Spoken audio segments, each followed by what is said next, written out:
नमो भगवते वासुदेवाय। ओम नमो भगवते वासुदेवाय। ओम नमो भगवते वासुदेवाय। ओम नमो भगवते वासुदेवाय।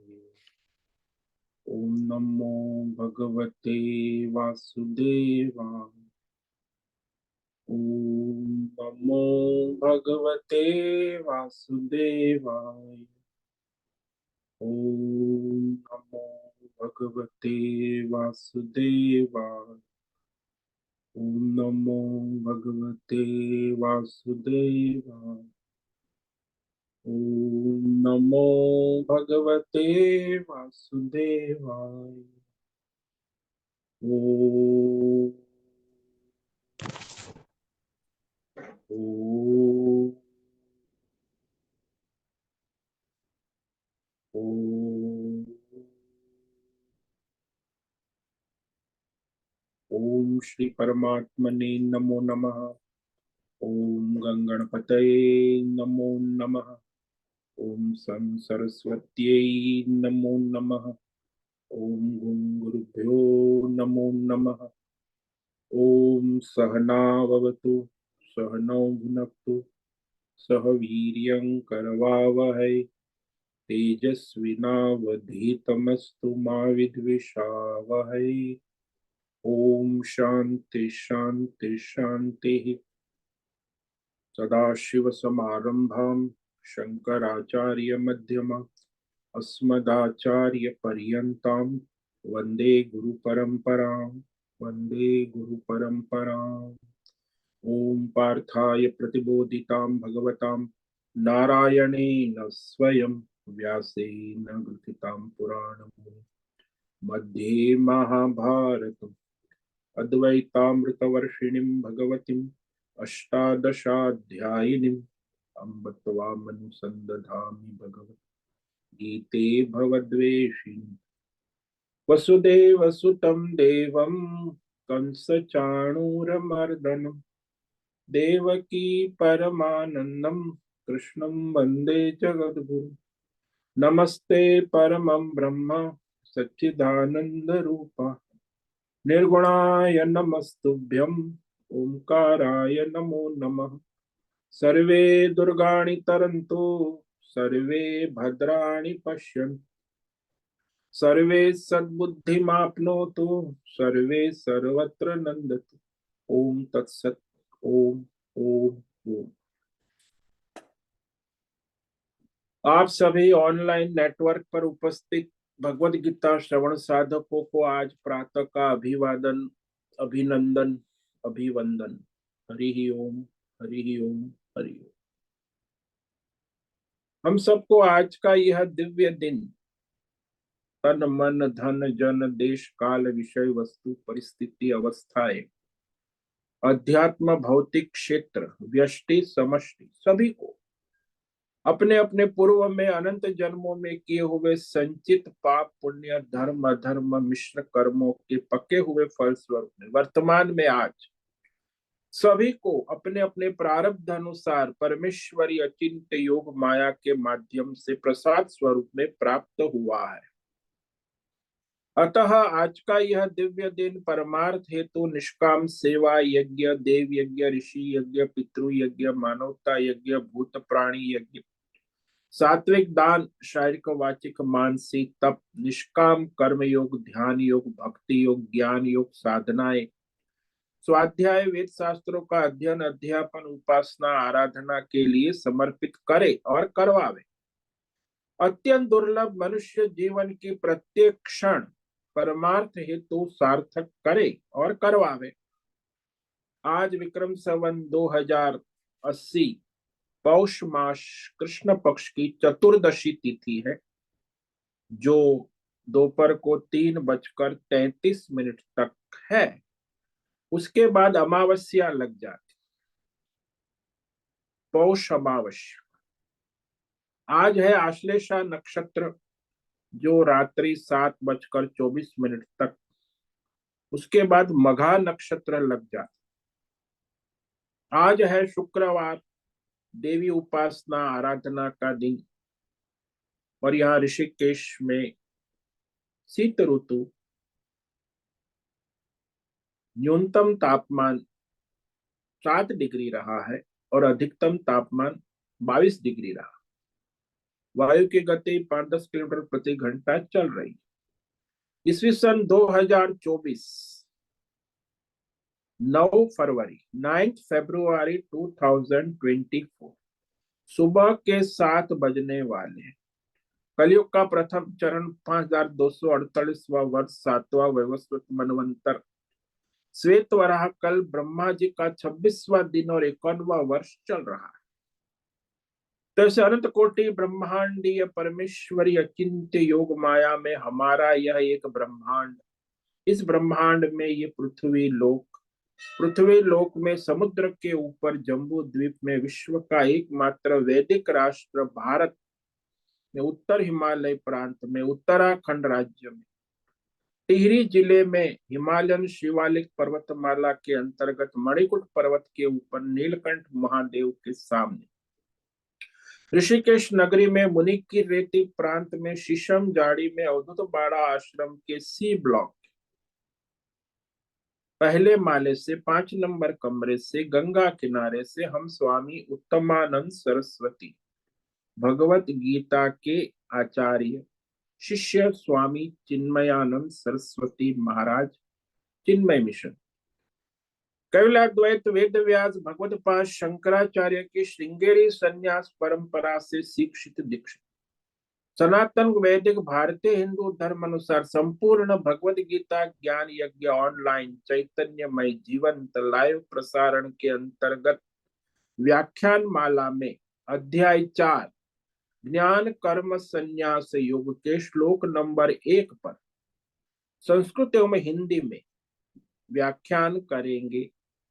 दिव्य पवित्र सरल व्यावहारिक सटीक पूर्ण वर्ण अक्षर पद वाक्य पंक्ति श्लोक अध्यायों की संगति संधि अन्वय शब्दार्थ वाक्यार्थ भावार्थ रहस्यार्थ के यथार्थ तात्पर्य सहित वैदिक शास्त्र वेद व्यास साहित्य शंकर भाष्य एवं परंपरागत सन्यासी आचार्यों की टीका टिप्पणी सहित आज का यह व्याख्यान करेंगे।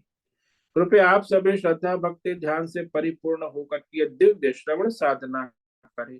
इसमें से कुछ ग्रहण करे, कुछ धारण करे, कुछ अपने जीवन में चरितार्थ करे और उसमें निरंतरता लाए। अपनी अपनी आध्यात्मिक भौतिक दैवी अशांति द्वंद्व मोह विक्षेपों से रहित होकर के अधार्मिक अशास्त्रीय भ्रम भ्रांतियों से रहित होकर के शरीर इंद्रिय प्राण मन वचन कर्म से एक रूप एकाग्र होकर के शुद्ध सात्विक सूक्ष्म भगवत विवेक बुद्धि करे, वेद शास्त्र आचार्य परंपरा अनुसार विवेक करे, पुनः पुनः इस व्याख्यान का श्रवण करे, मनन करे, चिंतन करे, प्रचार प्रसार करे, लेखन करे, लिंक भेजे, ग्रुप में शेयर करे, करवाए, अपना और सबका परम कल्याण करे और करवावे। ओम तत्सत। ओम ओम ओम। तो कल हमने इस चतुर्थ अध्याय की प्रस्तावना की है। तो ये जो भगवान ने उपदेश दिया द्वितीय अध्याय में ज्ञान योग सांख्य योग और तृतीय अध्याय में कर्म योग,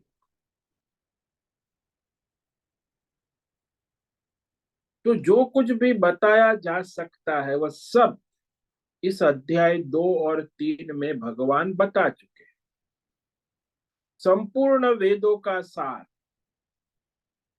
यहाँ परिसमाप्त हो जाता है। वेद शास्त्रों की मर्यादा है कि वेद शास्त्र समाप्ति होती है तो फिर वह संप्रदाय आचार्य परंपरा ज्ञान की परंपरा का निरूपण किया जाता कि वेद शास्त्र का ज्ञान कैसे हम तक पहुंचा, हमें कैसे मिला, आज हमारे उपलब्ध है। ये देखो आज हम भी उसी ज्ञान उपलब्ध है, हमें कैसे मिला। तो यह किसी भी वेद ज्ञान के बारे में वह ठीक है या नहीं, इसका प्रमाण संप्रदाय, आचार्य परंपरा, कुल परंपरा, वंश परंपरा के द्वारा पता लगता है। संप्रदाय यानी वंश परंपरा, आचार्य परंपरा से जो वेदों का ज्ञान आया है वह अनुभवजन्य प्रमाणिक होता है। किसी एक व्यक्ति ने किसी एक विषय का अनुभव किया हो या किसी विषय को कहा हो, आजकल जो वैज्ञानिक लोग करते हैं, कोई नेता लोग कहते हैं, कोई सेलिब्रिटी लोग अपना अनुभव करते, इतने से वो सही नहीं हो सकता। उसे सही गलत हम नहीं कह सकते, उसमें यथार्थ विवेक नहीं है, क्योंकि एक व्यक्ति का अनुभव व्यक्तिगत, आजकल वो व्यक्तिगत जमाना है व्यक्तित्व का। परंपरागत ज्ञान जो है तो एक व्यक्ति नहीं, हजारों आचार्यों ने वही कहा, तो आज भी वो आचार्य कह रहे। तो इस तरह वह विवेक होता है परंपरा से, नहीं कि व्यक्तिगत। तो कई परंपरा से कई आचार्यों ने इसका रहस्य, वेद शास्त्र, कर्म योग, ज्ञान योग को समझा, अपने जीवन में चरितार्थ किया, बतलाया। तो इसका विवेक विचार होना जरूरी है। तो यह वैदिक ज्ञान ठीक है तो बहुत से मनुष्य आचार्य परंपरा से उसे प्रमाणित किया। केवल एक व्यक्ति को ज्ञान होना वह वास्तविक विवेक उत्पन्न नहीं कर सकता। अन्य किसी को नहीं हुआ, एक व्यक्ति को हुआ, तो किसी दूसरे को वैसा अनुभव नहीं हुआ, तो उस ज्ञान की यथार्थता परीक्षणीय हो जाती परंपरा से। इसीलिए यह जो कर्म योग और ज्ञान योग भगवान ने कहा, ये ज्ञान, वैदिक ज्ञान कितनी पीढ़ियों से, कितने दीर्घ परंपरा से, कुल परंपरा, आचार्य परंपरा, संप्रदाय से चलता आया है। इस पर हजारों आक्रमण भी हुए हैं, फिर भी आज वो उपलब्ध है। अभी भी आक्रमण कर रहे आक्रांता जो है, ईसाई, इस्लाम, बौद्ध, जैन, इसको नहीं मानते, वेद को, मंत्र को, वो अपने हाँकते रहते। तो वह जो है पहले से भी चला आ रहा। तो यह जो वैदिक ज्ञान है, जो ज्ञान योग, कर्म योग परंपरा से स्मरण के ऊपर, तो वहां उसकी परंपरा से ही उसे प्रमाणित किया जाता। वंश परंपरा का वर्णन होता है वेदों में, शास्त्रों में। तो यहाँ हमारे यहाँ भी कोई भी कार्य, वैदिक कार्य होता है, उसमें वंश परंपरा का महत्व होता है। विवाह होता है तो उसमें भी कन्या का वंश परंपरा क्या है, वर की वंश परंपरा क्या है, उस अनुसार उसका मिलान होता है। ज्ञान में भी जो ज्ञान है उसकी आचार्य परंपरा, वंश परंपरा क्या है। तो ये संप्रदाय से क्या लाभ है? बोले यही तो महत्व है कि जो आचार्य प्रमाणित है अनुभव से, हजारों लोगों के आचार्यों के अनुभव से प्रमाणित ज्ञान है, यानी 100% कन्फर्म। तो हमारे आचार्यों ने कहा कि चाहे सारे शास्त्रों को पढ़ लो, परंतु तुम्हारा जो ज्ञान है वो संप्रदाय, आचार्य परंपरा, कुल परंपरा से प्राप्त नहीं है, जो आजकल ये वैज्ञानिक लोगों का होता है, भौतिक नेता बोलते रहते, सेलिब्रिटी। तो हम उन्हें मूर्ख कहते, वो ज्ञान नहीं है। मीडिया वाले जो बकवास करते रहते, तो उसे हम मूर्ख कहते हैं, अज्ञानी गण, क्योंकि उनमें कोई प्रमाणित ज्ञान नहीं है। मीडिया वाले छापते रहते, बोलते रहते,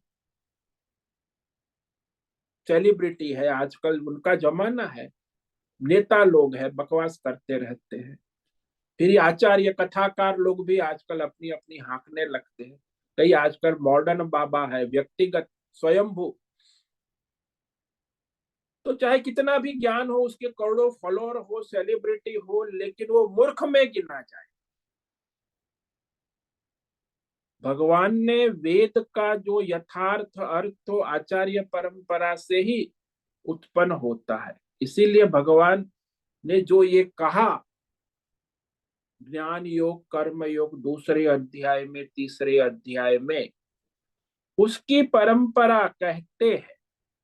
तो वह सांप्रदायिक परंपरा आचार्य बताने के लिए भगवान इस अध्याय का प्रारंभ कर। तो प्रारंभ में श्लोक नंबर 1 से 3 तक ये जो ज्ञान है वैदिक, ये ज्ञान योग कर्म योग जो कहा, वही सारे वेदों का सार है। तो वो ज्ञान कैसे आया हम तक, ये अब भगवान चौथे अध्याय में कहते हैं। तो ये जो चौथा अध्याय है, इसमें भगवान की महिमा और वह ज्ञान योग कर्म योग का निरूपण और भगवान के सगुण साकार अवतार का रहस्य, ये श्लोक नंबर 1 से 18 तक भगवान कहे। और फिर 19 से 23 तक जो महात्मा आचार्य योगियों ने जो ये ज्ञान योग कर्म योग अपने जीवन में आचरण कर चरितार्थ किया, उनकी महिमा कहेंगे कि जिन्होंने अपने जीवन में चरितार्थ किया, ऐसे आचार्य महात्मा योगी। और फिर 24 से लेके 32 तक इस कर्म योग का विभिन्न रहस्यमय स्वरूप के निष्काम और सकाम दोनों प्रकार के यज्ञों का निरूपण किया। मुख्य मुख्य जो वेदों में यज्ञ है, सकाम और निष्काम कर्म योग। और उसके बाद भगवान 33 से लेके 42 तक इस अध्याय में आत्मज्ञान की महिमा कहेंगे। तो संपूर्ण अध्याय जो है उसमें ज्ञान योग और कर्म योग का समावेश, क्योंकि जो कह दिया ना, ज्ञान योग दूसरे अध्याय में सांख्य और तीसरे कर्म, उसका ही समायोजन भगवान करते हैं, ज्ञान योग और कर्म योग। इसीलिए इस अध्याय का नाम ज्ञान कर्म संन्यास योग। सो आत्मज्ञान से कर्म संन्यास, कर्म ईश्वरार्पण बुद्धि से करने को कर्म संन्यास कहते। इसलिए अध्याय का नाम ब्रह्मार्पण योग भी है, ईश्वरार्पण योग भी है, क्योंकि हमारे समस्त कर्म जब हम ईश्वरार्पण भाव से करते हैं तो निष्काम कर्म योग हो जाता है। तो यहाँ अब भगवान पहला श्लोक जो है वो परंपरा का निरूपण करेंगे कि ये ज्ञान योग कर्म योग वैदिक परंपरा, उसकी वंश परंपरा जो बीच में लुप्त हो गई थी, वो आज अर्जुन के द्वारा भगवद गीता के द्वारा भगवान कृष्ण ने अर्जुन को कहा। वही वैदिक ज्ञान जो भगवद गीता ज्ञान। ओम श्री परमात्मने नमो नमः।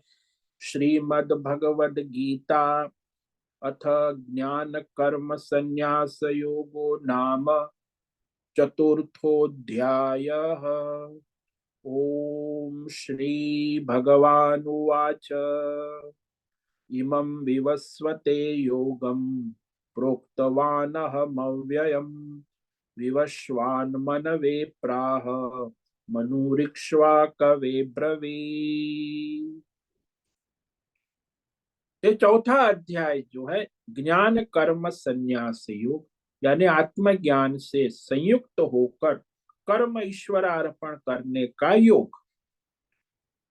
तो जो भगवान ने समास पद्धति संक्षेप में दूसरे और तीसरे अध्याय में कहा, वही अब आगे अध्याय 4 से लेके 18 तक व्यास पद्धति से यानी विस्तार पूर्वक फिर समझाएंगे। वही ज्ञान योग और कर्म योग का विस्तार ही है संपूर्ण 18 अध्याय। और फिर 18वां अध्याय जो है उसमें फिर संपूर्ण ज्ञान कर्म का निरूपण है। तो यहां भगवान ने कहा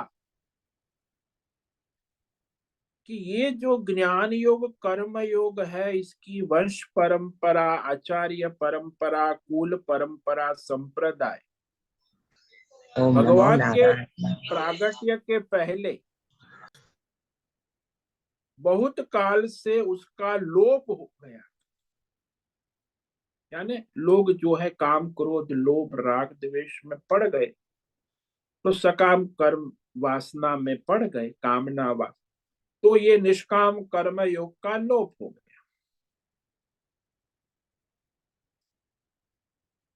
तो ये भगवान ने कहा कि मैंने ये जो इमम, ये जो दूसरे और तीसरे अध्याय में कहा हुआ ज्ञान योग कर्म योग निष्काम, ये जो योग है ये अविनाशी है, अव्ययम कहा, यानी सनातन। अविनाशी का मतलब हमारा सनातन धर्म, यानी यही ज्ञान योग और कर्म योग। ये जो गीता ज्ञान है यही सनातन योग है।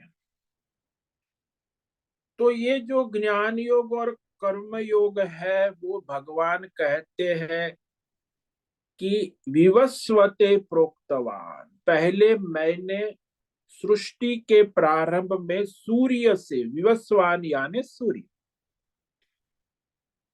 सृष्टि का प्रागट्य हुआ, सबसे पहले सूर्य को कहा था। फिर वो सूर्य ने अपने प्रथम मनुष्य मनु, मनु यानी प्रथम ग्रस्त संसारी, मनु सबसे पहला मनुष्य, मनु और शत्रुपा कहते, जो पहला प्रकट हुआ मनुष्य पृथ्वी लोक, तो उसे कहा ये कर्म योग ज्ञान योग।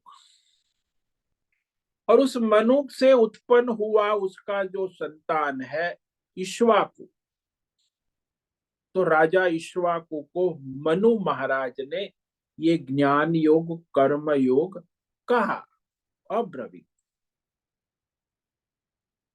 तो इस प्रकार ये परंपरा शुरू हुई, ये वैदिक ज्ञान योग कर्म योग की परंपरा जो भगवान ने कहा। तो यहाँ एक है साधन और एक है साध्य।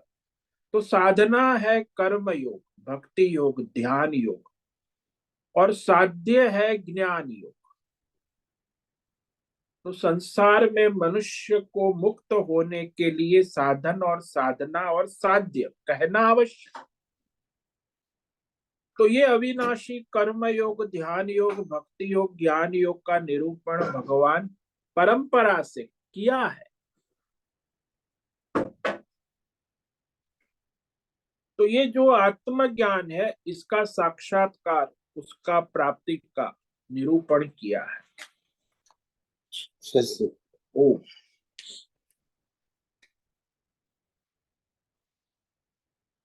तो ऐसा ये योग जो है मनुष्य को संसार में कर्म करते हुए भी मुक्त रखता है और ज्ञान होने के बाद मुक्त हो जाता।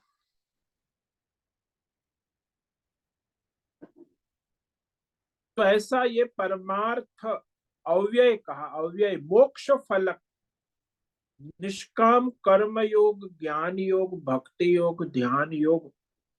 तो इसका उपदेश भगवान ने कहते, मैंने सबसे पहले आदित्य, आदित्य विवस्वान जिसको कहते सूर्य देव को दिया था, कहा था। सूर्य देव जो विवस्वान कहे गए, आदित्य ने सर्वप्रथम मनुष्य गृहस्थ जो मनु महाराज कहते हैं, मनु शत्रुपा, उनको यह उपदेश कहा, अत्यंत स्पष्ट करके कहा। और ये मनु महाराज ने अपने पुत्र राजा इक्ष्वाकु को ये स्पष्ट बताया। तो इक्ष्वाकु राजा भी बड़े ज्ञान योग और कर्म योग से अपने पृथ्वी पर राज्य करते थे। तो सर्वप्रथम जो कर्मयोगी राजा हुए वो राजा इक्ष्वाकु और मनु महाराज। सूर्य तो आज भी कर्मयोगी है, मनु महाराज भी कर्मयोगी थे, इक्ष्वाकु राजा भी कर्मयोगी। उनकी एक कथा आती है कि इक्ष्वाकु राजा जब राज्य कर रहे थे तो आक्रांताओं ने आक्रमण कर दिया, चढ़ाई कर दी और फिर राज्य को जीत लिया और इक्ष्वाकु राजा को बंदी बना दिया। अब राजा बंदी हो गए, उन्होंने कहा कि आप बंदी खाने में रहेंगे या फिर आपको स्वतंत्र रखे। बोले मैं यहाँ हमारे नदी किनारे शिव जी के मंदिर में रहूंगा, मैं कोई भिक्षा मांगूंगा और कोई राज्य में नहीं करूंगा। तो राजा ने कहा ठीक है, आप साधु रूप में रहना चाहते हैं राज्य में, लेकिन राज मेरा चलेगा, आप तो अभी राजा नहीं रहे। बोले ठीक है, मैं एक साधु बनकर भिक्षु बनकर राज्य में रहूंगा, भिक्षा मांग कर अपना शरीर निर्वाह करूंगा, नदी किनारे रहूंगा, मंदिर में सो जाऊंगा और स्नान कर लूंगा नदी में और अपना जीवन प्रारब्ध है यात्रा चलाऊंगा, राज्य में कोई नहीं। तो इस तरह का ठीक है, तो रहने लगे। अब वो जो राजा था जिसने आक्रमण किया था, कुछ साल के बाद उसका अचानक बीमारी से देहांत हो गए।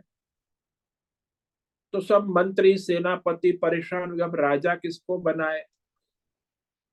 तो राज्य के जो मंत्री थे पुराने, उन्होंने कहा कि हमारा यहाँ नियम है कि जो राज हाथी होता है ना, जिसमें राजा सवारी करते, वो जिसको माला पहना है उसी को राजा बनाते। तो फिर सभी बैंड बाजे बजे, राज हाथी को माला दी, सूंड में वो माला लेकर निकला, सारे राज्य के लोग इकट्ठा हो गए, जिसके गले में माला पहनाएंगे उसे ऊपर राज सिंहासन में बैठने मिलेगा।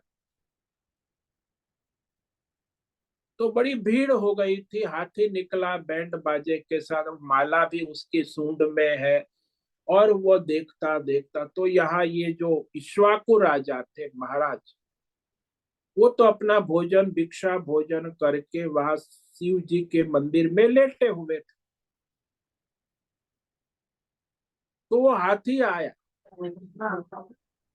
और हाथी ने आकर वह इक्ष्वाकु राजा के गले में माला डाल दी, और वो जो माला डाल दी तो उसी के साथ उसको फिर से राजा बना दिया गया। तो ये जो राजा बन गए फिर कर्मयोगी थे, वही राज करते थे इक्ष्वाकु राजा। तो ज्ञान योग भी था, कर्म योग भी था, क्षत्रिय वंश में थे। तो सूर्य वंश, यही क्षत्रिय इक्ष्वाकु वंश जिसमें भगवान राम ने अवतार लिया था, वो भी क्षत्रिय वंश। तो यह योग जो है इसको परंपरा से प्राप्त हुआ, लेकिन ये योग परंपरा से प्राप्त हुआ, लेकिन कहा किसने। भगवान कहती है सारा जो ज्ञान योग कर्म योग वेदों का मंत्र जो कहा, वो भगवान ने स्वयं ही बतलाया है। सृष्टि का सर्जन करने वाले भी भगवान, सृष्टि में मनुष्य का सर्जन करने और मनुष्य को ज्ञान योग कर्म योग का उपदेश करने वाले भी भगवान ही है।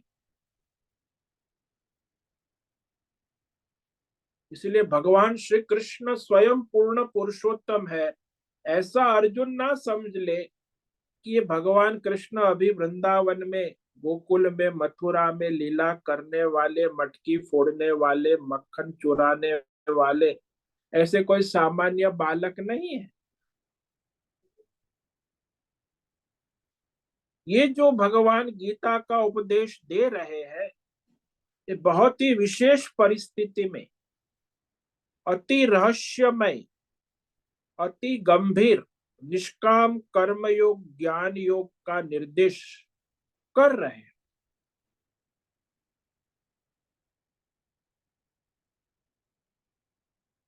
क्योंकि यह परंपरा से प्रारब्ध होता है। अब वो परंपरा तो लुप्त हो गई ना,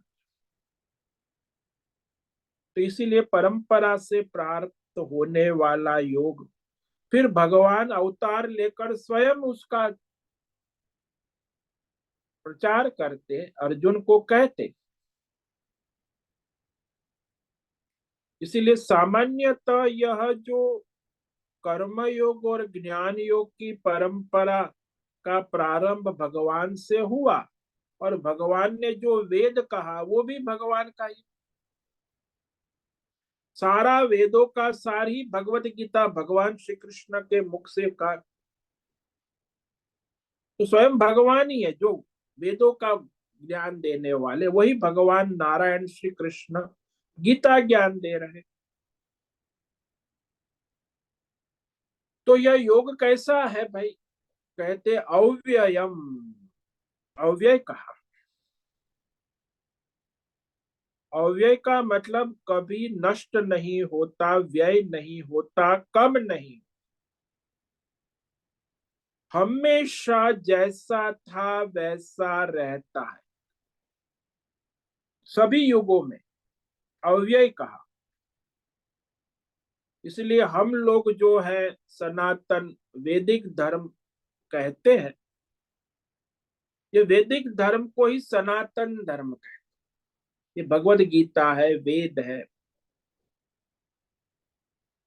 सनातन धर्म का अर्थ सदा भव सनातन, जो सदा सबा सर्वदा सर्वत्र सब में नित्य उपलब्ध रहता है। सनातन का संस्कृत अर्थ होता है जो नित्य शाश्वत हमेशा से चला आ रहा है, चलता रहता है, और जो का त्यों है। चाहे सनातन कहो चाहे अव्ययम कहो, अव्यय यानी सनातन, बात एक ही। तो ये सनातन धर्म भगवान के ही शुरू हुआ है, कोई मुल्ला मौलवी पादरी ने नहीं शुरू किया, या कोई पादरी या कोई व्यक्ति ने शुरू नहीं किया है, भगवान नारायण से शुरू हुआ। तो ये कोई व्यक्ति वाला व्यक्तित्व वाला सनातन धर्म नहीं है, व्यक्तित्ववाद नहीं है। ये भगवान से प्रकट हुआ है नारायण, वैदिक धर्म को। इसीलिए ये विवेक करना आवश्यक है। आजकल जो आधुनिक आचार्य और ये सब जो विधर्मी है, ईसाई इस्लाम बौद्ध जैन आदि, ये लोग कह देते हैं कि वैदिक धर्म में तो सब पुरानी बात घसी पिटी लिखी हुई है, तो सब देश काल विषय परिस्थिति के अनुसार उसे बदलना आवश्यक है। तो ये सब जो विधर्मी है, जो आजकल आधुनिक पढ़े लिखे वैज्ञानिक है, आचार्य, वो कहते हैं वैदिक धर्म में बदलाव होना आवश्यक है। तो उनको कहना चाहिए कि तुम जाकर भगवान नारायण को सलाह दो कि अब आपका समय बदल गया है, तो हम नया वेद, दूसरा वेद, दूसरी गीता का उपदेश करें। आधुनिक वेद वो सब पुरानी बातें हैं, तो भगवान को सलाह दो, नारायण भगवान। तो तुम्हारी बात भगवान नारायण मानकर यदि आधुनिक वैदिक धर्म और गीता उपदेश करे तो बदल दे, तो भगवान यदि बदल दे तो हम उस बदली का स्वीकार कर ले। लेकिन आप जैसे मूर्ख बुद्धिजीवी बदलने की बात करे तो उसे हमें क्या मतलब? जैसे दृष्टांत ले लो, चाहे कितना भी बड़ा मुख्य प्रधान प्रमुख न्यायाधीश हो,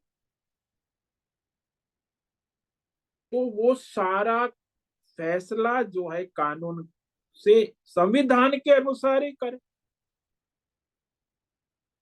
वो न्यायाधीश कहेगा कि अरे अब तो समय बदल गया, ये जो संविधान बनाया था 1950 में, आज 75 साल हो गए, तो अबे मैं उस संविधान को बदल कर फैसला दूंगा। अरे मूर्ख, तू कितना बड़ा न्यायाधीश हो, तुझे संविधान के अनुसार ही फैसला देना होगा। वैसे ही संविधान को बदल नहीं सकता, चाहे कितना भी बड़ा न्यायाधीश हो, नेता हो, हाँ उसके नियम है, उस अनुसार बहुमत प्राप्त करके वो संविधान बदल सकता, लेकिन कोई व्यक्ति नहीं बदल सकता।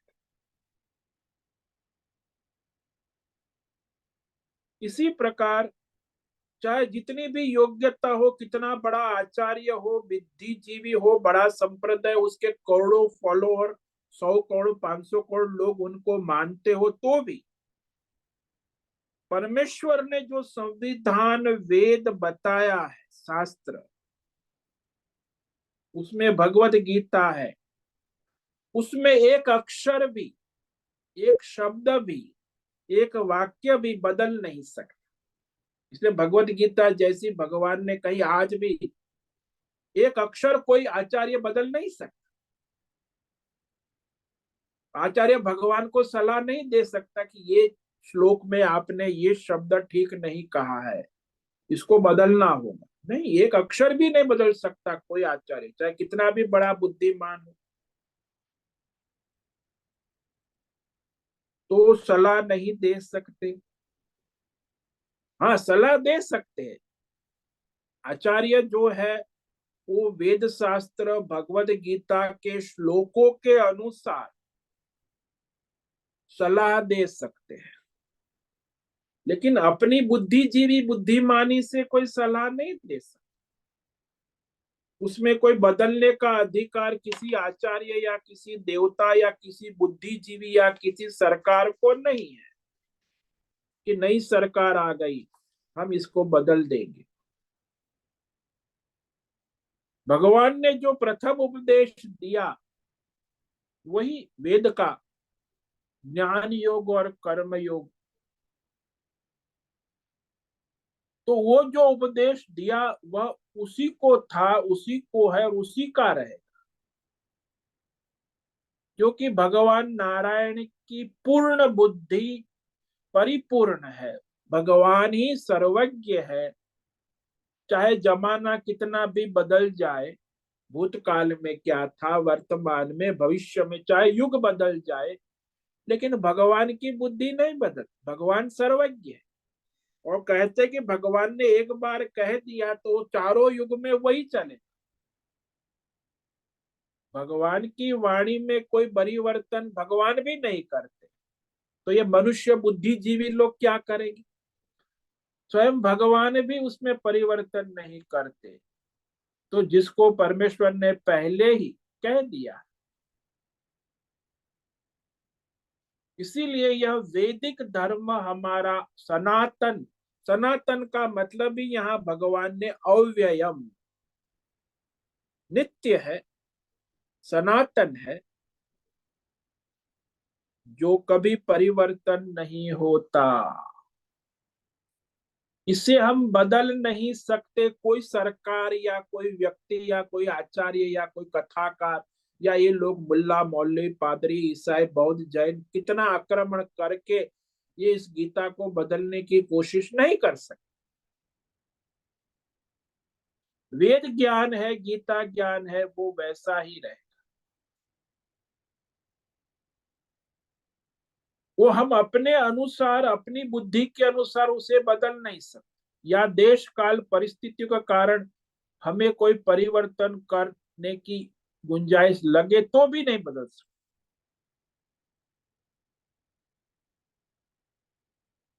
यदि बदल दिया तो हमारा वैदिक धर्म नहीं हो सकता, क्योंकि भगवान नारायण ने ही तो ये उपदेश किया है।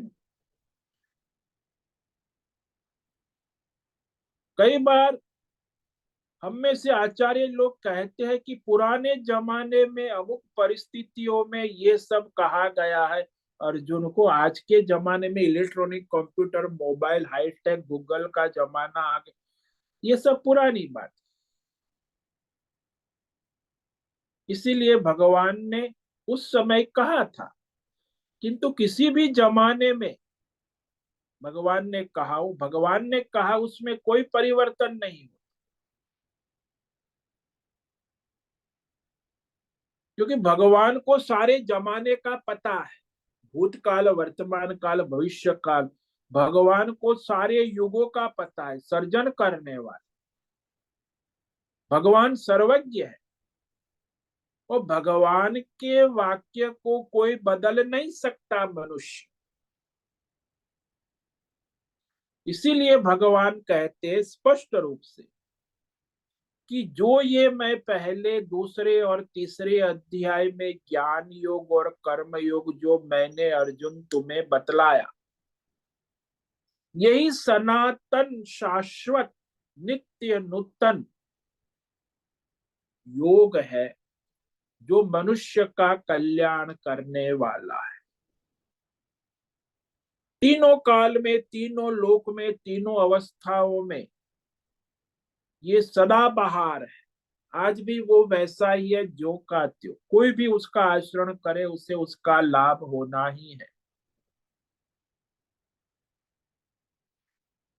तो ऐसा ये जो योग है सनातन, अर्जुन भगवान से पूछे, अर्जुन ने पूछा नहीं, लेकिन भगवान ने अर्जुन के पूछे बिना ही कह दिया।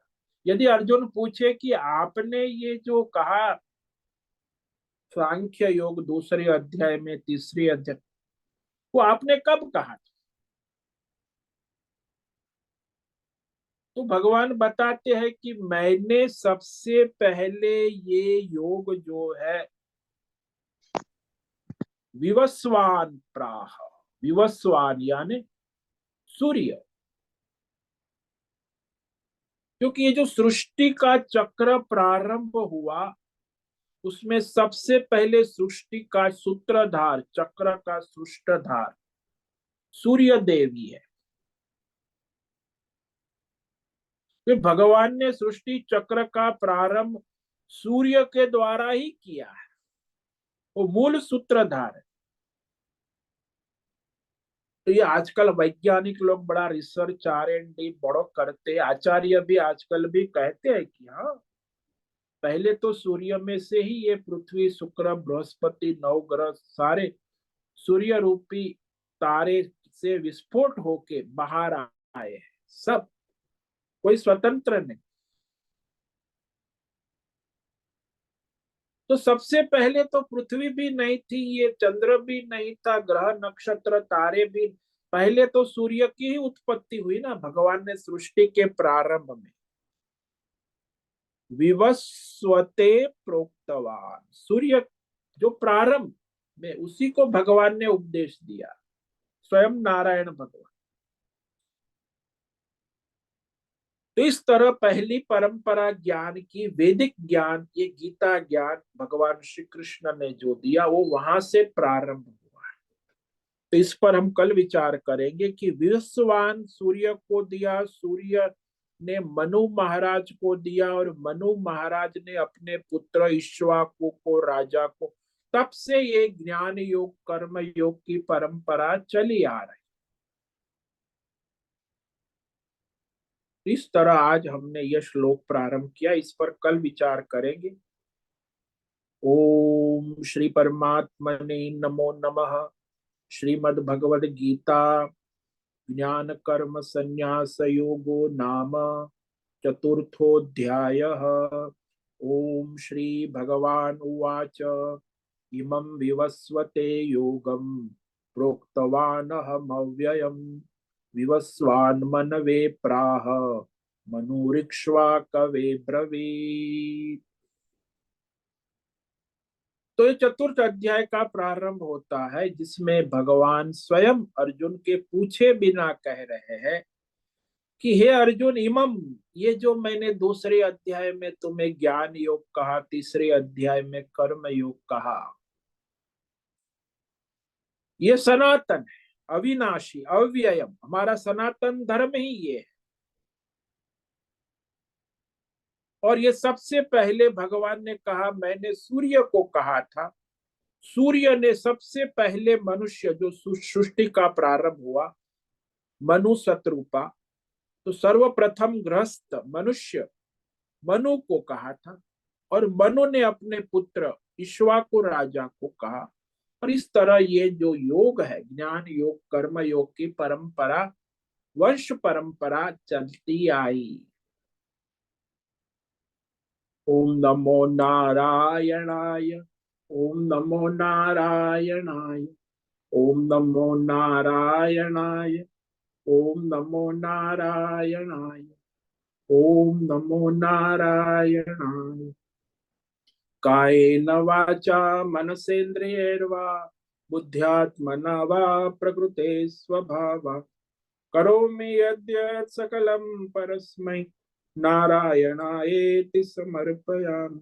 ओम सर्वे भवन्तु सुखिनः, सर्वे सन्तु निरामयाः, सर्वे भद्राणि पश्यन्तु, मा कश्चित् दुःखमाप्नुयात्, अस्तु मा सद्गमय, तमसो मा ज्योतिर्गमय, मृत्योर्मा मृतंगमय।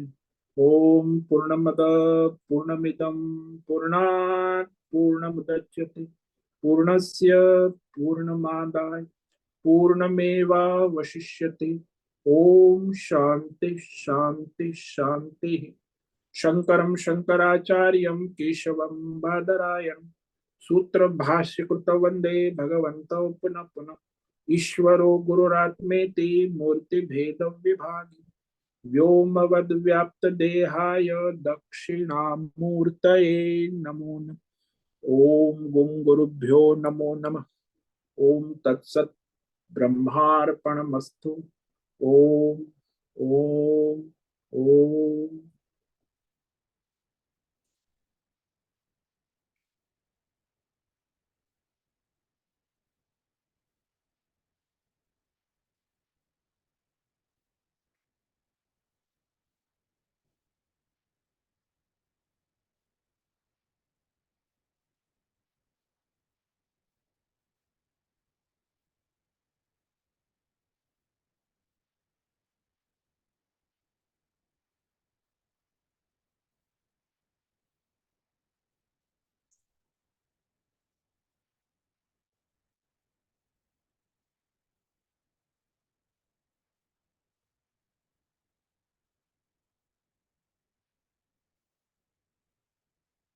प्रश्नोत्तरी का समय है, साधक अपना प्रश्न पूछ सकते हैं। अभी प्रश्नोत्तरी का समय।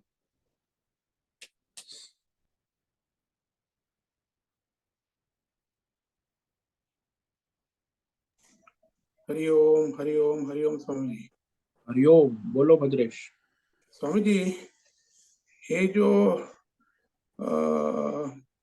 एक परंपरा ये है कि जो वेस्टर्न परंपरा जो डार्विन का उत्क्रांति का नियम बोलते हैं कि कैसे मनुष्य आया, और हमारी जो सनातन धर्म की जो परंपरा है वो अभी ये पहले श्लोक में कही गई। हाँ जी। तो ये दोनों पे जरा विवेक कराइए कि नहीं, वो हमारा उनकी उनकी जो वेस्टर्न फिलोसॉफी है उसे वैदिक प्रमाण कुछ है ही नहीं, इसीलिए उसे हम प्रमाणित नहीं मानते। वैदिक प्रमाण के अनुसार वो कुछ कहे तो ठीक है, बाकी वो तो अपनी व्यक्तिगत बौद्धिक परंपरा है, बुद्धिजीवी। तो उत्क्रांति का नियम है और डार्विन का, वो यहाँ लागू नहीं पड़ता। सृष्टि का प्रारंभ ईश्वर ने किया है, और ये डार्विन थियरी जो है उसमें सतरूपा और पुरुष सूर्य से सर्वप्रथम सृष्टि में मनुष्य उत्पन्न हुआ, वैसे सभी जीव उत्पन्न हुए सूर्य के द्वारा ही हुआ। तो सृष्टि के प्रारंभ से, ऐसे क्रम से नहीं कि पहले वो बंदर था और बंदर से फिर मनुष्य बना, ऐसे कोई बंदर परंपरा नहीं है। ये परंपरा हमारी जो वैदिक है कि वो पहले से ही मनुष्य, सबसे पहला मनुष्य मनु और सतरूपा सृष्टि के प्रारंभ में ही प्रकट हुआ। सभी प्राण, ऐसा नहीं कि पहले बंदर था फिर धीरे धीरे उत्क्रांति होके वो मनुष्य बना, ये ऐसा नहीं। हमारे सनातन धर्म में सृष्टि के प्रारंभ में 84 लाख योनियां सूर्य के द्वारा प्रकट हुई। सर्वप्रथम मनुष्य मनु सतरूपा सर्वप्रथम सृष्टि का सर्जन, ईश्वरीय सर्जन है सूर्य के द्वारा। और उस सूर्य और उसके बाद वो जो मनु और शत्रुपा की जो संतान हुई, ये इक्ष्वाकु राजा, और उसी से परंपरा से मनुष्य। तो सृष्टि के प्रारंभ में भगवान ने केवल मनुष्य बनाया ऐसा, तो मनुष्य में भी ये मनु और ये और उसमें भी ब्राह्मण क्षत्रिय वैश्य शूद्र चातुर्वर्ण मया सृष्टम, भगवान ने ही सृष्टि का प्रारंभ से। तो हमारे सनातन धर्म में तो सृष्टि के प्रारंभ से ही ये 4 वर्ण और आश्रम की विधान किया गया। इसमें कोई बंदर से होकर मनुष्य बन के फिर आज बौद्धिक वैज्ञानिक विकास हो रहा है, ये सब उनकी परंपरा हमें नहीं मान्य है। हम तो ये वैदिक परंपरा से चलते हैं। तो मूल तो सृष्टि का प्रारंभ जो वैदिक परंपरा से भगवान ने कहा वही प्रमाण है। अब ये वैज्ञानिक लोग अनेक अनेक विचारधारा, तो सृष्टि की अनेक है, सृष्टि के सर्जन की और ये मानव की और ये दार्विक सिद्धांत के, ऐसे तो हजारों सिद्धांत चलते हैं दुनिया में। सृष्टि के अनेक वाद चलते, संवाद, कोई वाद हमें प्रमाण मान्य नहीं। भगवान ने जो कहा वही सृष्टि का वाद मान्य होता है। सृष्टि भगवान ने सर्जन की है, ये कोई मनुष्य ने या वैज्ञानिकों ने या कोई इन लोगों ने संप्रदायवादी आचार्यों ने नहीं की। जिसने सृष्टि की वही सृष्टि के बारे में बताएगा। इसीलिए भगवान ने जो वेद के द्वारा कहा, भगवान ने जो कहा वही प्रमाण माना जाता है। तो परंपरा से हम उसे ग्रहण करते हैं। तो आज हमें जो मिला है वो परंपरा से, कुल परंपरा, आचार्य परंपरा, वही प्रमाणित ज्ञान है। ये 100 साल पहले ड्राइविंग कहाँ थे, वेस्टर्न फिलोसॉफी कहाँ थी 500 साल पहले, बकवास है। 1000 साल पहले ये बौद्ध परंपरा कहाँ थी, 1500 साल पहले इस्लाम कहाँ था, ये सब बकवास है। वेद ही परंपरा है, प्रमाण है, भगवान ने सृष्टि शुरू की। ये सब इनके कपोल कल्पित कल्पनाएं जो है, मानवीय बुद्धि की, बुद्धिजीवी व्यक्तित्ववाद शुरू हो गया। बुद्ध से हुआ व्यक्तित्ववाद, फिर बुद्ध के बाद आए महावीर के व्यक्तित्ववाद शुरू हुआ। वो लोग वेद को नहीं मानते। फिर ईसाई आए, ईसा मसीहा, वो व्यक्तित्ववाद शुरू हो गई। अरे उसकी बुद्धि की कल्पना है, वो अपने काल्पनिक ईश्वर है उसका। ईश्वर ने ईश्वर के बारे में कहा, वो महत्व का। कोई मनुष्य, एक व्यक्ति बुद्धिजीवी ईश्वर के बारे में कुछ कहे, मोहम्मद पकड़ का है, उसने अपना अल्लाह का निर्माण कर दी अपनी बुद्धि से, व्यक्तित्ववाद। वो मोहम्मद साहब ने अल्लाह की वाण, अरे भाई व्यक्तित्ववाद नहीं चलता, भगवान ने कहा वही प्रमाण। इसलिए ये सब व्यक्तित्ववाद है। आजकल तो उसी का जमाना है ना। अस्तित्ववाद भगवान है, परमात्मा भगवान से शुरू हुआ, भगवान ही भगवान की सृष्टि के बारे में बताए, वही प्रमाण है, उसमें कोई परिवर्तन नहीं हो सकता।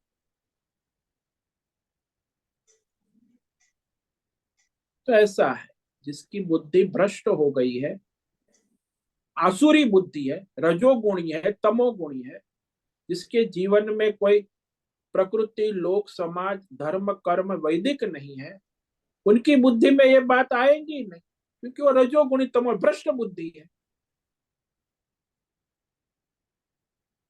जो सात्विक बुद्धि है, वैदिक बुद्धि है, धर्म है, ईश्वर को समर्पित, ईश्वर परंपरा से जो बुद्धि ज्ञान है वही वास्तविक। तो यहाँ तो इस क्रम को बता दिया ना कि भगवान ने स्वयं सूर्य को कहा, सूर्य ने सर्वप्रथम मनु को कहा, मनु ने उसके बाद अपने पुत्र ईश्वा को। और इस तरह ये ज्ञान योग की, कर्म योग की परंपरा, वैदिक परंपरा चली आ रही। अब वो आगे कहेंगे कि वो बीच में लुप्त तो हो गई, क्योंकि ये सब असुर लोग आ गए, असुरी विचारधारा का प्रचार। तो फिर भगवान कहते, फिर मैं ये तुम्हें कहने जा। तो भगवान ने फिर उसका गीता के माध्यम से दूसरे तीसरे, ये कर्म योग ज्ञान योग, फिर भगवान वही वैदिक परंपरा को अर्जुन के माध्यम से प्रकट करते हैं।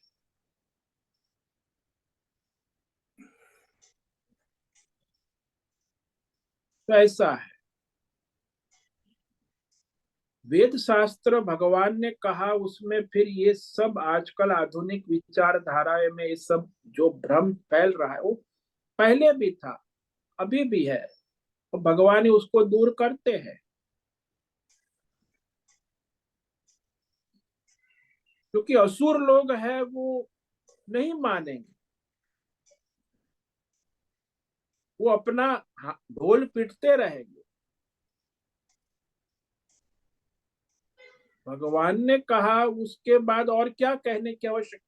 जिसने सृष्टि बनाई, जिसने सर्जन किया, जिसने मनुष्य के हित के लिए ज्ञान योग कर्म योग भी कह दिया, फिर भी उसे नहीं मानेंगे। ये आजकल का जो वैज्ञानिक युग है तो जड़वाद है, भौतिकवाद है, असुरवाद है। अध्यात्म तो कुछ है ही नहीं। 24 तत्वों का कोई ज्ञान विज्ञान स्कूल में कॉलेज में आप लोग पढ़ते? अध्यात्म नहीं, दैवी 33 देवताओं का कोई ज्ञान विज्ञान पढ़ते? तो खाली ये भौतिक, केमिस्ट्री फिजिक्स मैथ्स बायोलॉजी, जड़वाद, और कुछ है ही नहीं। हमारी जो गुरुकुल परंपरा थी उसमें तो सब सिखा देते ना। हाँ, उसमें तो सारा भौतिक, अध्यात्म, 24 तत्व, 33 देवता, दैवी ज्ञान और पारमार्थिक, चारों ज्ञान का अभ्यास होता था। 12 साल विद्यार्थी पढ़ता था, वेद पढ़ता था। आज के युग में तो कहाँ, ये तो केवल भौतिकवाद, जड़वाद। वो तो गुरुकुल परंपरा जो थी वो तो लुप्त हो गई ना। ये असुरों ने लुप्त की ना, अंग्रेजों ने। 4,47,000 गुरुकुल थे 200 साल पहले। इतना आतंक इस्लाम ने नहीं किया। इस्लाम ने हमारे गुरुकुल का नाश नहीं किया, उतना इन्होंने किया, अंग्रेजों ने। एजुकेशन सिस्टम ही बदल दिया ना। आसुरी, भौतिकवादी, जड़वादी कॉरपोरेट सिस्टम बना दी। और फिर हमारे देश में वही रहा। फिर आजादी के बाद भी ये कांग्रेस वो अंग्रेजी परंपरा को ही चलाने लगी थी। सरकार तो अंग्रेजी थी, खाली स्वदेशी मुखटा स्वदेशी था। थे तो अंग्रेजी वो जो राज करने वाले। उसमें कोई अभी कुछ वैदिक परंपरा को हम पुनः जागरण कर रहे हैं।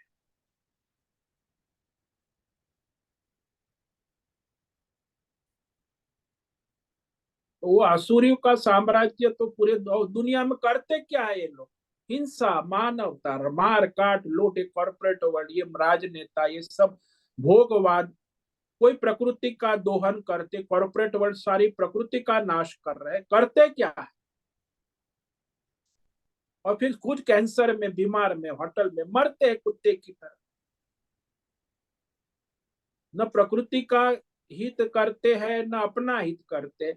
और ऐसा ही राक्षस आसुरी साम्राज्य जो है, ये कॉर्पोरेट वर्ल्ड क्या, ये असुर राक्षस ही तो है सारा। कॉर्पोरेट वर्ल्ड में और कुछ है ही नहीं। शराब, मांस, खान, भोग विलास।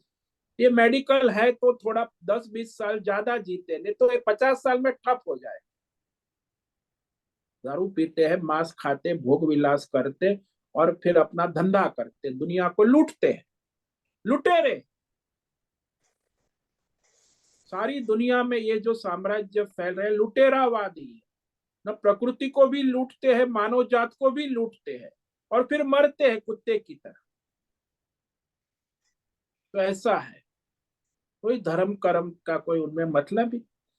हाँ, वही पाश्चात्य परंपरा जो है उसका हाँ, वो आदर राक्षुरी, राक्षसी आसुरी परंपरा है, वही तो है। और क्या है? वो उसे सब असुर कहते, राक्षस। पूरी वो परंपरा जो है उसने पूरा जड़ ले लिए। हाँ, उसने सारा विश्व में साम्राज्य फैला दिया।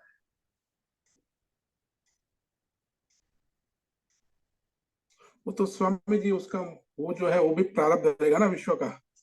हाँ, समष्टि प्रारब्ध है सबका, कलियुग है, समष्टि हम्म। प्रारब्ध है। तो वो साम्राज्य फैलता है असुरों का, जो भी वो भोगवाद।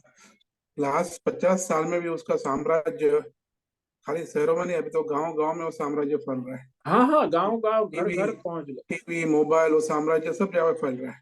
हाँ, सब जगह शराब, जैसे मांसाहार, खान आज से पान, भोग। आज से 50 साल पहले तो गांव गांव में उतना नहीं था वो। हाँ, वो और अभी, धर्म कर्म मर्यादा थी सब, अब तो सब हाँ, स्वच्छंद हो गए ना, अभी तो टीवी व्यक्तिवाद। मोबाइल वो सब में गांव गांव में भी पूरा साम्राज्य फैल गया है। हाँ, वो असुरी साम्राज्य ही तो है, और है क्या। भोग साम्राज्य। और भोग का परिणाम भी उनको समझ में नहीं आता, इतना परेशान है, इतनी दवाएं, इतने मानसिक समस्या, वाणी की समस्या, अधर्म और दुखी और कष्ट इतना, फिर भी वो अकल नहीं आती कि हम गलत मार्ग पे हैं, वही करते हैं, धर्म मार्ग पे आने की सोचते भी नहीं। जो धर्म मार्ग पे थे वो अधर्म मार्ग में जा रहे हैं। अभी हाँ, आज वो से धर्म 40 साल मार्ग पहले वाले भी मैं, इसमें आकर्षित होकर सब लोग ये कर रहे हैं, तो हाँ हम भी करें, धर्म छोड़ हाँ, के अधर्म में जा रहे हैं। आज से 40 साल पहले जब मैं जाता था जंगलों में, तो वहाँ आजू बाजू गाँव में इतना अच्छा वातावरण रहता था। हाँ तो तभी वहाँ मोबाइल नहीं थे, टीवी नहीं थे, कुछ नहीं था। हाँ अभी जाते हैं वही गाँव में, पूरा बदल गया हाँ पूरा। हाँ, वो तो आसुरी साम्राज्य फैल गया ना। राजसी तामसी भोग हाँ, और राजसी और तामसी, और कुछ नहीं। 40 साल में भी बहुत प्रभाव गिर गया हाँ, तो ये साम्राज्य इसी का है ना, ये मोबाइल, इंटरनेट, ये मीडिया जो है उसके द्वारा। आजकल तो मीडिया गुरु हो गया ना, मोबाइल गुरु हो गया, इंटरनेट गुरु हो गया, गूगल गुरु हो गए। अब वो कहाँ शास्त्र धर्म परंपरा, मनमानी का युग है ना। और उससे परेशान भी है, ऐसा नहीं है कि ये लोग बड़े दुखी है मानसिक शारीरिक रूप से, दवाएं खानी पड़ती है मानसिक और शारीरिक, सोने के लिए भी दवाएं खानी पड़ती है, हगने के लिए भी दवाएं खानी पड़ती है, मूतने के लिए भी दवाएं खानी पड़ती है, फिर भी वो प्रगति कर रहे हैं, विकास, क्या विकास कर रहे हैं पता नहीं।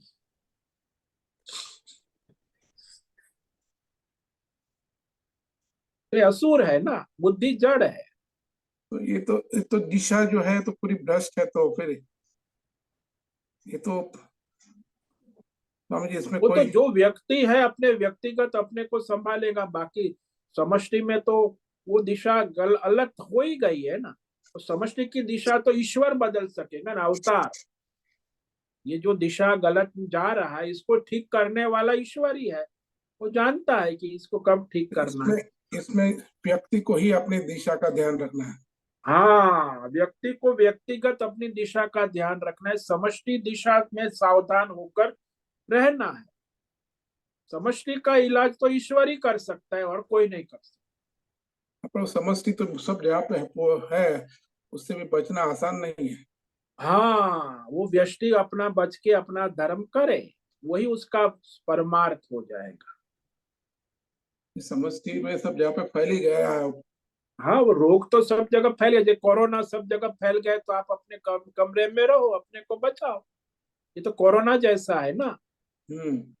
साम्राज्यवाद, भोगवाद। उसकी जड़ एकदम इतनी गहरी हो गई है, वो समष्टि से बचना आसान नहीं है। हाँ, तो जैसे आप कोरोना से कैसे बचे, बचने की हम्म। कोशिश में बच गए तो बच गए, नहीं तो मर गए तो मर गए, और क्या, दूसरा कोई रास्ता ही नहीं।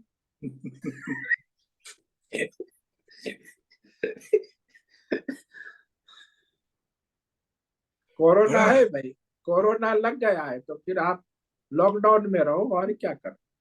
बड़ा बड़ा संघर्षमय जी जीवन तो वातावरण है। संघर्ष में है ही। हम्म। आपको धर्म करना है तो भी बड़ा संघर्ष है, आसपास भी कोई। धर्म कर रहा तो बहुत बड़ा संघर्ष है, धर्म करना हाँ आसान। हाँ, वो तो सब कर रहे हैं, उसमें तो कोई परेशानी है ही नहीं। धर्म करना में कोई संघर्ष नहीं, चारों ओर अधर्म का दबदबा है। हाँ, वो तो धर्म आप करना ही सारा। बड़ा संघर्ष है। हाँ, वही संघर्ष। हाँ स्वामी जी, क्लियर हुआ, बहुत बहुत धन्यवाद। ओम नमो नारायण। ओम नमो नारायण। ठीक है, आज नमो का समय नारायणाय। पूरा हो गया। कौन है? मीरा, बोलो। ओम नमो नारायणाय स्वामी जी। जैसे भद्रेश भैया ने कहा कि ये जो टेक्नोलॉजी है वो भी एक कोरोना ही है, जैसे आपने कहा, कोरोना ही है, बस लेकिन और वो क्या है। धीरे धीरे मारता है। हाँ जी। और इस कोरोना से हमें बहुत प्यार भी है। हाँ जी, हम मित्र उसे छोड़ना समझते ही हो। नहीं चाहते। हम उसे छोड़ना ही नहीं चाहते, तो ये हाँ भयंकर तो है, बस। ये ज्यादा डेंजरस है हाँ जी। और सारी दुनिया में फैली भी है। हाँ जी। ओम नमो नारायण ऐसो। ओम नमो नारायण। ठीक है, समय पूरा हो गया। सभी साधकों को आज का ओम नमो नारायणाय। सबको ओम नमो नारायण। नारायणाय स्वामी। आज का ओम नमो ओम नमो नारायण। ओम ओम नमो नमो नारायण। नारायण आय जल ओम से नमो नारायण निवेदन, स्वामी। आज का सत्संग पूर्ण करें। ओम नमो नारायणाय। आज का यह दिव्य सत्संग हम यही पूर्ण करते हैं। सभी साधकों को ओम नमो नारायण। सभी साधकों को ओम नमो नारायणाय।